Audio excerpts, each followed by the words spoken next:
2024 উচ্চ মাধ্যমিক শিক্ষার্থী বন্ধুদের জন্য আবারও বাংলা ব্যাকরণ থেকে খুবই গুরুত্বপূর্ণ একটি প্রশ্নের উত্তর নিয়ে চলে এসেছি। অতএব প্রত্যেকে ভিডিওটি শেষ পর্যন্ত দেখো এবং ভিডিওটি ভালো লাগলে প্রত্যেকে একটি করে লাইক করে দাও এবং চ্যানেলে যদি কেউ নতুন হয়ে থাকো তাহলে চ্যানেলটি সাবস্ক্রাইব করে পাশে থেকো। তো দেখে নাও প্রশ্নটি হলো, প্রত্যয় কাকে বলে? ব্যবহারিক প্রয়োগের অবস্থান অনুযায়ী প্রত্যয়কে কয়টি ভাগে ভাগ করা যায় ও কী কী? প্রত্যেক ভাগের একটি করে উদাহরণ দাও। এটি কিন্তু তোমাদের 5 নম্বরের প্রশ্ন এবং এই প্রশ্নটি এবছর 2024-এ খুবই গুরুত্বপূর্ণ এবং এই প্রশ্নটা পাটে পাটে আসে। তো চলো দেখে নাও, উত্তরটা তোমরা কিন্তু এইভাবে লিখবে এবং এইভাবে লিখলে উত্তরটা খুবই সহজ হয়।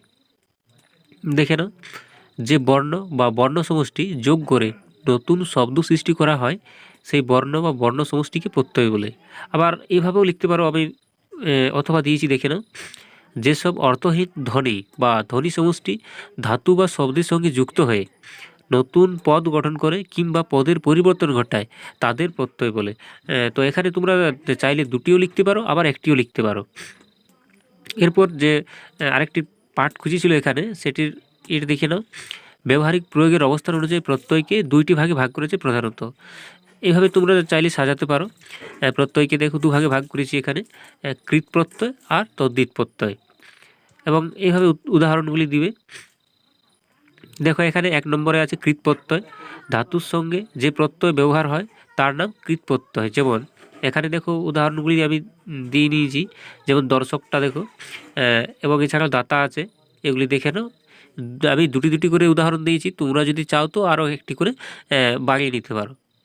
এরপর 2 নম্বরে যেটি রয়েছে সেটি হলো তদ্ধিত প্রত্যয়। এর উত্তরটি দেখে না, শব্দের সঙ্গে যে প্রত্যয় ব্যবহার হয় তার নাম তদ্ধিত প্রত্যয়। যেমন ঢাকাযুক্ত আয় সমান ঢাকায়, চালাকযুক্ত হস্যই সমান চালাকি। এটি তোমরা প্রত্যেকেই করে রাখো 2024-এর যে উচ্চ মাধ্যমিক, এটি কিন্তু খুবই গুরুত্বপূর্ণ। তোমরা প্রত্যেকেই এটি স্ক্রিনশট নিয়ে রাখতে পারো, আবার লিখে নিতেও পারো। আজকের ভিডিও এই পর্যন্তই। যদি ভিডিওটি ভালো লেগে থাকে তাহলে প্রত্যেকে একটি করে লাইক করে দাও।